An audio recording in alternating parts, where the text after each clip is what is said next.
निर्मला से सटकर बैठा संतोष अपनी उंगली से उसकी नंगी बाह पर रेखाएं खींचने लगा तो वह कसमसा उठी।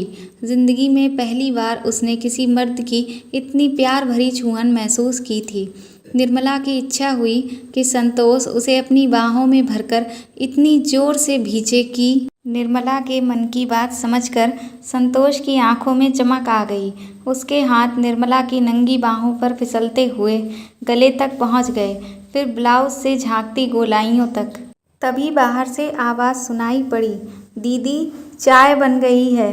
संतोष हड़बड़ाकर निर्मला से अलग हो गया, जिसका चेहरा एकदम तमतमा उठा था, लेकिन मजबूरी में वह होंठ काटकर रह गई। नीचे वाले कमरे में छोटी बहन उषा ने नाश्ता लगा रखा था। चाय नाश्ता करने के बाद संतोष ने उठते हुए कहा, अब चलूं? इजाज़त है? कल आऊँगा, तब खाना खाऊँगा।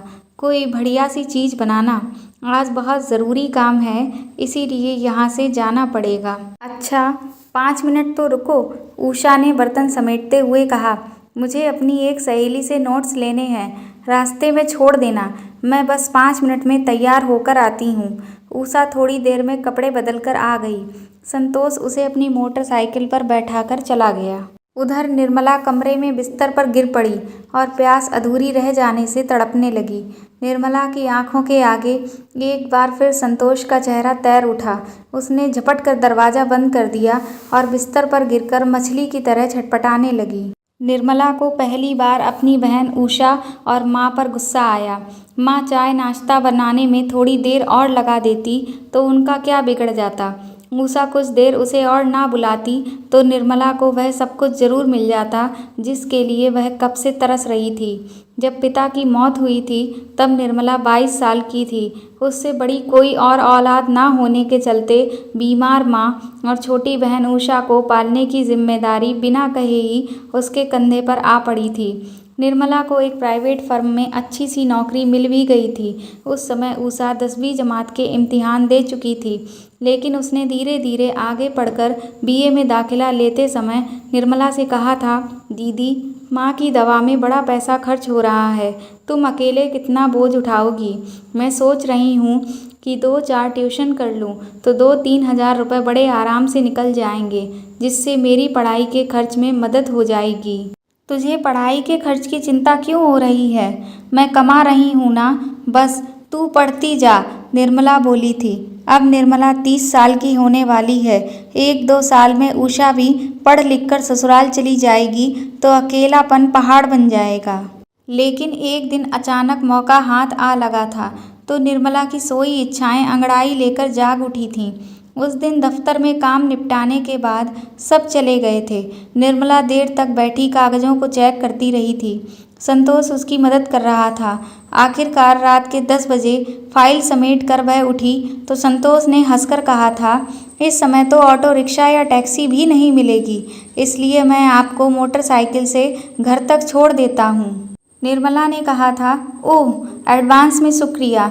निर्मला को उसके घर के सामने उतार कर संतोष फिर मोटरसाइकिल स्टार्ट करने लगा तो उसने हाथ बढ़ाकर हैंडल थाम लिया और कहने लगी, ऐसे कैसे जाएंगे? घर तक आए हैं तो कम से कम एक कप चाय। हाँ चाय चलेगी, वरना घर जाकर भूखे पेट ही सोना पड़ेगा। रात भी काफ़ी हो गई है। मैं जिस होटल में खाना खाता हूँ अब तो वह भी बंद हो चुका होगा। आप होटल में खाते हैं? और कहाँ खाऊंगा? क्यों, आपके घर वाले? मेरा कोई नहीं है। मैं माँ बाप की इकलौती औलाद था। वे दोनों भी बहुत कम उम्र में ही मेरा साथ छोड़ गए। तब से मैं अकेला ज़िंदगी काट रहा हूँ। संतोष ने बहुत मना किया, लेकिन निर्मला नहीं मानी थी। उसने ज़बरदस्ती संतोष को घर पर ही खाना खिलाया था।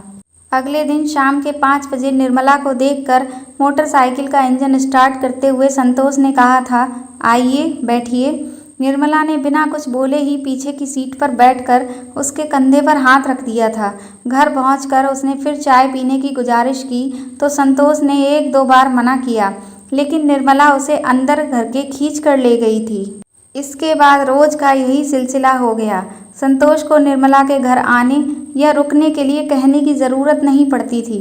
खास तौर से छुट्टी वाले दिन तो वह निर्मला के घर पड़ा रहता था। सब ने उसे भी जैसे परिवार का एक सदस्य मान लिया था। एक दिन अचानक निर्मला का सपना टूट गया। उस दिन उषा अपनी सहेली के यहाँ गई थी। दूसरे दिन उसका इम्तिहान था, इसलिए वह घर पर बोल गई थी कि रात भर सहेली के साथ ही पढ़ेगी, फिर सवेरे उधर से ही इम्तिहान देने यूनिवर्सिटी चली जाएगी। उस दिन भी संतोष निर्मला के साथ ही उसके घर आया था और खाना खाकर रात के तकरीबन 10 बजे वापस चला गया था। उसके जाने के बाद निर्मला बाहर वाला दरवाज़ा बंद करके अपने कमरे में लौट रही थी। तभी माँ ने टोक दिया, बेटी तुझसे कुछ ज़रूरी बात करनी है। निर्मला का मन धड़क उठा। माँ के पास बैठकर आंखें चुराते हुए उसने पूछा, क्या बात है माँ? बेटी, संतोष कैसा लड़का है? वह तेरे ही दफ्तर में काम करता है, तू तो उसे अच्छी तरह जानती होगी। निर्मला एकाएक कोई जवाब नहीं दे सकी। माँ ने कांपते हाथों से निर्मला का सिर सहलाते हुए कहा, मैं तेरे मन का दुख समझती हूँ बेटी, लेकिन इज्जत से बढ़कर कुछ नहीं होता। अब पानी सिर से ऊपर जा रहा है, इसलिए। निर्मला एकदम तिलमिला उठी। वह घबराकर बोली, ऐसा क्यों कहती हो माँ? क्या तुमने कभी कुछ देखा है? हाँ बेटी, देखा है, तभी तो कह रही हूँ। कल जब तू बाजार गई थी तब 2 घड़ी के लिए संतोष आया था। वह उषा के साथ कमरे में था। मैं भी उनके साथ बातचीत करने के लिए वहां पहुंची, लेकिन दरवाजे पर पहुंचते ही मैंने उन दोनों को जिस हालत में देखा। निर्मला चिल्ला पड़ी, माँ! और वह उठकर अपने कमरे की ओर भाग गई। निर्मला के कानों में माँ की बातें गूंज रही थीं। उसे विश्वास नहीं हुआ। माँ को ज़रूर धोखा हो गया है, ऐसा कभी नहीं हो सकता, लेकिन यही हो रहा था। अगले दिन निर्मला दफ्तर गई ज़रूर, लेकिन उसका किसी काम में मन नहीं लगा। थोड़ी देर बाद ही वह सीट से उठी। उसे जाते देख संतोष ने पूछा, क्या हुआ? तबीयत ठीक नहीं है क्या? निर्मला ने भर्राई आवाज़ में कहा, मेरी एक खास सहेली बीमार है, मैं उसे ही देखने जा रही हूँ। कितनी देर में लौटोगी? मैं उधर से ही घर चली जाऊँगी। बहाना बनाकर निर्मला जल्दी से बाहर निकल आई। ऑटो रिक्शा करके वह सीधे घर पहुंची। माँ दवा खाकर सो रही थी। उषा शायद अपने कमरे में पढ़ाई कर रही थी। बाहर का दरवाज़ा अंदर से बंद नहीं था। इस लापरवाही पर उसे गुस्सा तो आया, लेकिन बिना कुछ बोले चुपचाप दरवाज़ा बंद करके वह ऊपर अपने कमरे में चली गई। इसके आधे घंटे बाद ही बाहर मोटरसाइकिल के रुकने की आवाज़ सुनाई पड़ी। निर्मला को समझते देर नहीं लगी कि ज़रूर संतोष आया होगा। निर्मला कब तक अपने आप को रोकती? आखिर नहीं रहा गया तो वह दबे पैर सीढ़ियाँ उतरकर नीचे पहुंची। माँ सो रही थी। वह बिना आहट किए उषा के कमरे के सामने जाकर खड़ी हो गई और दरवाजे की एक दरार से आंख सटाकर झांकने लगी। भीतर संतोष और उषा दोनों एक दूसरे में डूबे हुए थे। उषा ने इठलाते हुए कहा, छोड़ो मुझे। कभी तो इतना प्यार दिखाते हो और कभी ऐसे बन जाते हो जैसे मुझे पहचानते नहीं। संतोष ने उषा को प्यार जताते हुए कहा, वह तो तुम्हारी दीदी के सामने मुझे दिखावा करना पड़ता है। उषा ने हंसकर कहा, बेचारी दीदी कितनी सीधी है, सोचती होगी कि तुम उनके पीछे दीवाने हो। संतोष उषा को प्यार करता हुआ बोला, दीवाना तो हूँ, लेकिन उनका नहीं, तुम्हारा। कुछ पल के बाद वे दोनों वासना के सागर में डूबने उतराने लगे। निर्मला होठों पर दांत गड़ाए अंदर का नज़ारा देखती रही। फिर एकाएक उसकी आंखों में बदले की भावना कौंध उठी। उसने दरवाज़ा थपथपाते हुए पूछा, संतोष आए हैं क्या? चाय बनाने जा रही हूँ। संतोष उठने को हुआ तो उषा ने उसे भींच लिया। रुको संतोष, तुम्हें मेरी कसम, पागल हो गई हो? दरवाजे पर तुम्हारी दीदी खड़ी हैं। और संतोष जबरदस्ती उठकर कपड़े पहनने लगा। उस समय उषा की आंखों में प्यार का एहसास देखकर एक पल के लिए निर्मला को अपना सारा दुख याद आया। माँ के कमरे के सामने नींद की गोलियां रखी थीं। उन्हें समेटकर निर्मला रसोई घर में चली गई।